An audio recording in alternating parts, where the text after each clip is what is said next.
오늘은 잠언 30장 13절부터 시작되겠습니다. 13절을 보면 눈이 심히 높으며 눈꺼풀이 높이 들린 무리가 있느니라. 자, 원문을 보시면 세태를 보니 스스로 자기 두 눈을 어찌나 높이는지 그의 두 눈꺼풀을 위로 치켜 드는도다. 이 잠언 30장에 보면 솔로몬의 잠언이 아니라 아굴의 잠언입니다. 이 아굴이라는 사람이 그 앞부분에서 뭐라고 얘기하느냐. 나는 하나님 때문에 지쳤다. 나는 녹초가 되었다. 라고 얘기를 해요. 그것은 하나님이 그를 돌봐주지 않으셨기 때문에 그가 지치고 녹초가 됐다는 게 아니라 이 세상을 내가 하나님을 믿는 자로 살아가는 것 때문에 힘들다는 거예요. 내가 신앙을 포기하고 내 맘대로 살면 지칠 것도 없고 녹초가 될 것도 없거든요. 그냥 세상에 사니까 세상 사람들처럼 살면 뭐 지칠 것도 없잖아요. 세상 사람들처럼 살아가면 이 세상 불편한 게 있겠어요? 그러나 하나님 뜻대로 살아가고 하나님 말씀대로 순종하게 되니까 지치고 녹초가 된다고요. 그런데 이 잠언 30장을 보게 되면 그 지치고 녹초가 된 우리에게 하나님이 성령님으로 말미암아 힘을 주신다고요. 그럼 도대체 무엇 때문에 이 사람이 이렇게 지치게 되느냐? 이 세태를 이렇게 풍자하는 거예요. 이걸 우리 이제 세마평이라고 하죠. 오늘은 또 그 세마평을 보는 겁니다. 13절에 보면 이 세상을 이렇게 보니까 세상에 자기 스스로를 높이는 자들이 많다는 거예요. 우리는 어때요? 우리는 할 수만 있거든 우리 자신을 낮추잖아요. 하나님 앞에 겸비하고 가졌어도 가진 것을 자랑하지 않고 배웠어도 배운 것을 뽐내지 않고 또 높은 자리와 권세를 가졌어도 그것으로 뻐기지 않고 이 모든 것이 다 하나님께로부터 온 것이니 나는 어떻게 하면 하나님의 영광을 위해서 나의 재능과 나에게 주신 재물과 나에게 하나님이 허락하신 이 기회를 선용할 수 있을까? 우리가 기도하면서 하나님께 여쭙잖아요. 그리고 뭘 해놓고 나서도 내가 잘했다고 안 하죠. 늘 그렇게 해놓고 나서도 돌아보면 회개할 것이 많아. 하나님 앞에 우리 자신을 낮추잖아요. 그런데 세상은 달라요. 별것도 아닌데 자기 스스로 자기를 뽐내고 자기를 높이고 심지어는 자기의 두 눈꺼풀을 위로 치켜 떠요. 자, 이 눈꺼풀을 위로 치켜 떴다라는 게 뭡니까? 이것은 사람을 경멸하고 멸시하는 거예요. 그러니까 제가 한번 흉내를 내봤어요. 어떻게 한 것이 이 두 눈꺼풀을 위로 치켜 뜨는 건가? 이렇게 하면 안 떠올라가요. 이렇게 해가지고 사람을 이렇게 보는 거예요. 사람을 깔보는 거죠. 이런 것 때문에 누가 상처를 받고 피곤해져요? 주님을 믿는 사람들이 이런 사람들 때문에 마음에 상처를 받고 힘든 경험을 하게 되는 거예요. 여러분 많이 공감이 가지 않습니까? 자, 그 다음에 14절을 보시면 앞니는 장검 같고 어금니는 군도 같아서 날 가난한 자를 땅에서 삼키며 궁핍한 자를 사람 중에서 삼키는 무리가 있느니라. 원문을 보면 이렇습니다. 세태를 보니 장검들이 곧 그들의 양쪽 이빨들이며 식칼들이 곧 그들의 어금니들이라. 땅에 있는 가난한 자들과 사람들 가운데 궁핍한 사람들을 먹어치우느니라. 우리가 이제 영어로는 sword라고 하거든요. 큰 칼이요. 이 sword라는 이 칼인데 그 칼들이 뭐냐? 그들의 양쪽 이빨이래요. 이빨이 위 있고 아래 있잖아요. 윗이빨, 아랫이빨이 뭐와 같다? 칼과 같다는 거예요. 그리고 이 어금니, 원이 어금니라는 뜻도 있고 이 상아라는 뜻도 있는데 좌우지간 사람에게는 상아가 없고 어금니가 있잖아요. 어금니로는 어떤 역할을 합니까? 딱딱한 음식을 먹을 때 어금니로 그냥 바사삭 바사삭 하고 부셔버리잖아요. 그러니까 이 식칼이라는 게 식칼, 어금니가 식칼이래요. 식칼이 뭐예요? 나이프라고 하죠. 요리할 때 이 나이프 쓰잖아요. 고기 같은 거 먹을 때 나이프로 이렇게 자르잖아요. 그래서 사람이 이빨을 칼처럼 가지고 있고 어금니를 식칼처럼 가지고 있어요. 그러면 음식이나 잘 먹을 것이지 뭘 먹어요? 가난한 사람들, 그리고 궁핍한 사람들, 땅에 있는 수많은 가난한 사람들 가운데 섞여 있는 수많은 궁핍한 사람들을 그들이 먹어치운대요. 이걸 보니까 이 아굴이라는 사람이 마음에 지치는 거예요. 왜 세상이 저렇게 악할까? 왜 저 가난한 사람과 불쌍한 사람들을 저렇게 저 사람들이 힘이 있다고 권력이 있다고 저렇게 억울하게 할까? 왜 저들을 죽이는 걸까? 왜 저들을 죽음으로 몰아가는 걸까? 그걸 보니까 하나님을 경외하는 이 아굴의 마음이 심히 녹초가 되어버렸어요. 우리도 그렇지 않습니까? 우리 예수 믿는 사람은 무언 일에 우리가 힘쓰는 자들입니까? 나보다 가난한 사람, 나보다 부족한 사람, 나보다 연약한 사람들을 돕는 거 아니에요? 예수 믿으면서 나보다 부족하고 연약한 사람을 도울 줄 모르면 그건 하나님의 사랑이 그 속에 없는 거죠. 하나님의 사랑이 그 속에 있으면 가난한 사람, 연약한 사람, 불쌍한 사람 보면 그냥 못 지나가요. 그러죠? 전에는 마음이 강팍했던 사람도 믿음이 들어가면요, 가난한 사람을 보면서 안타까워져요. 그래서 우리가 그에게 먹을 것이 필요하면 먹을 것을 줄 수 있으면 주고, 돈이 필요하면 돈을 주겠지만 먹을 것도 없고 줄 수 있는 돈도 없다면 우리는 뭐라도 해요? 기도라도 해주잖아요. 여러분, 이것이 우리 예수 믿는 사람들의 모습인데, 근데 이런 모습으로 세상을 보면 참 믿음 가지고 싶지 않아요.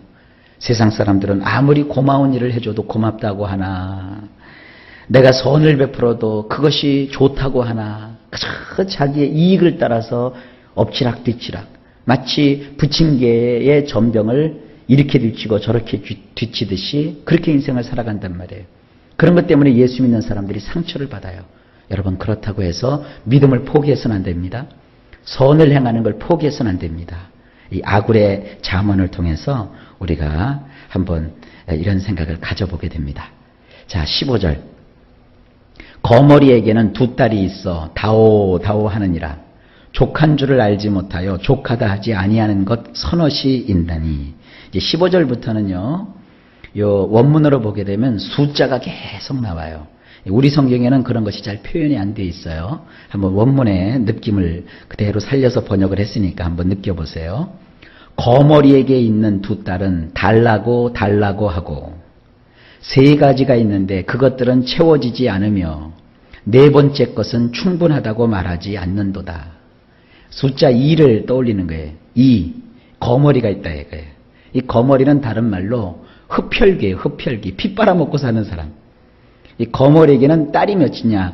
둘이 있는데, 이 그 거머리에게는 이 두 딸은 말이죠, 맨날 달라 이렇게만 한다는 거예요.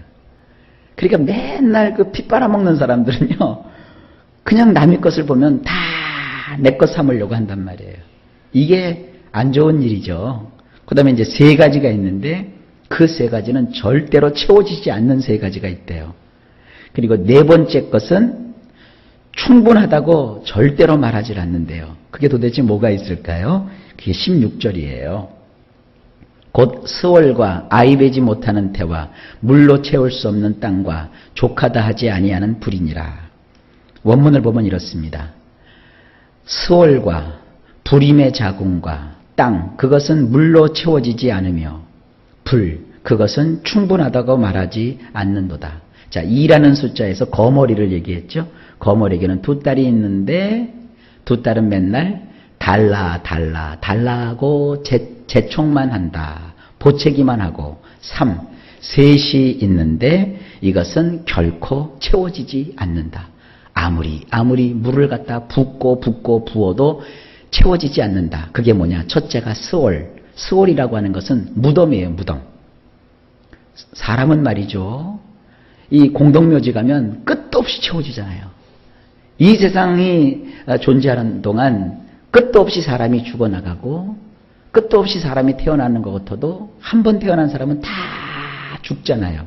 이 스월, 죽음이라는 것은 채워지지가 않아요. 그러니까 여러분, 죽고자 작정할 필요가 없어요. 살려고 해야지. 작정하지 않아도 언젠간 다 죽어요. 두 번째는 불임의 자궁. 이건 조금 우리가 생각하기에 따라서는 조금 이상한 생각을 할 수도 있겠는데, 혹시 여성들에게 제가 좀 해가 되는 얘기면 죄송합니다. 이 자궁이라는 거는 아기를 배는 태잖아요. 그 태에 아무리 힘을 쓰고 애를 쓰고 가진 수를 다 써봐도 이게 아기를 배이지 못하는 자궁은 아기가 배어지지가 않아요. 어떤 사람은 너무 쉽게 아기를 배가지고 문제지만 어떤 사람은 아무리 애를 써도 아기가 들어서지 않는 경우가 있어요. 이런 거를 뜻하는 겁니다. 이 정도만 할게요. 그 다음에 땅. 이 땅도요. 물을 부어도 이 땅도 채워지지가 않아요.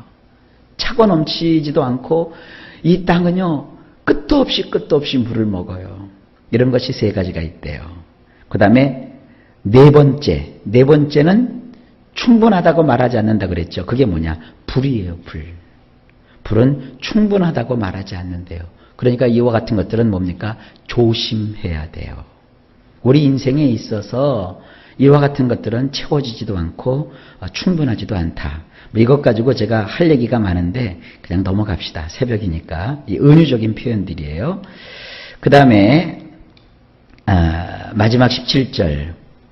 아비를 조롱하며 어미 순종하기를 싫어하는 자의 눈은 골짜기의 까마귀에게 쪼이고 독수리 새끼에게 먹히리라. 아주 원문 그대로 번역을 한 구절입니다. 그래도 혹시 아쉬우니까 원문은 어떻게 되어 있는가 한번 보실까요? 아버지를 업신여기고 어머니에게 순종하는 것을 싫어하는 자의 두 눈은 골짜기의 까마귀들에게 쪼이고 독수리 새끼들에게 먹히리라. 그러니까 우리 한국 사람의 문화나 또 유태인들의 문화나 성경을 보면 똑같아요. 부모에게 잘하라 이거예요. 부모에게 잘 못하면 결국 이 골짜기가 뭡니까? 골짜기는요, 되게 전쟁이 나서 사람이 죽으면 그 시체를 버리는 곳이 깊은 골짜기예요. 거기에는 늘 까마귀가 들끓어요. 그러니까 죽음과 까마귀를 여기서 연상할 수 있죠. 그러니까 죽어서 나자빠져 있으니 까마귀가 내려와서 그 눈을 쪼아먹는 거예요. 그리고 독수리 새끼들이 날라와서 그 시신을 다 삼켜버리는 거예요. 결국 부모에게 잘못해가지고는 제대로 살 수가 없다는 거예요. 굉장히 강력하죠. 그러니까 너희는 어떻게 해라. 아버지를 업신여기지 말아라. 늘 아버지를 존중하라. 그리고 어머니에게 어떻게 하라? 순종해라. 이거 하지만 않으면 안 된다. 자, 다시 한번 얘기합니다. 아골이라는 사람이 세상을 바라보면서 믿는 자로서 마음이 어려움을 갖고 지치고 녹초가 되었어요. 몇 가지 예를 쭉 들었죠?